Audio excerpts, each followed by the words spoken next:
चंपारण सत्याग्रह आंदोलन क्या था?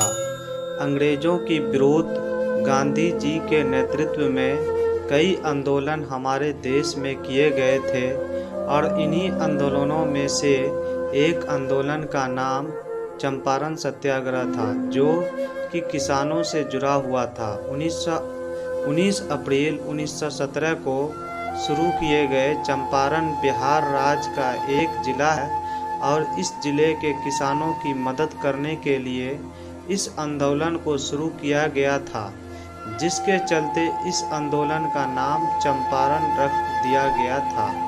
इस जिले के किसानों से ज़बरदस्ती नील की खेती करवाई जा रही थी, जिससे इस जिले के किसान काफ़ी परेशान थे, क्योंकि नील की खेती करने से उनकी ज़मीन खराब हो रही थी। किसानों को के खेत के अधिकार भाग 20 हिस्सों में से 3 भाग में ये खेती करने के लिए मजबूर किया जा रहा था, जिसके कारण किसान किसी भी खाने की चीज़ की खेती नहीं कर पा रहे थे। जिस वक्त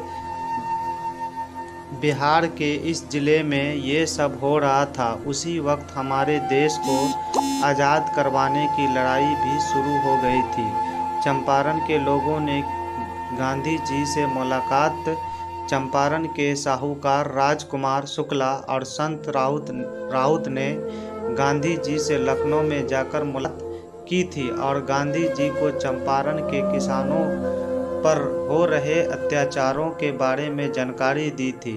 लेकिन गांधी जी के पास बिहार आने के लिए समय नहीं था और उन्होंने राजकुमार शुक्ला के साथ बिहार आने से मना कर दिया। लेकिन राजकुमार शुक्ला अपनी जिद पर अड़े रहे और उन्होंने गांधी जी को बिहार आने के लिए मना लिया। गांधी जी ने राजकुमार शुक्ला से वादा करते हुए कहा कि कोलकाता के दौरे के बाद अपने कुछ साथियों के साथ सीधे बिहार आएंगे।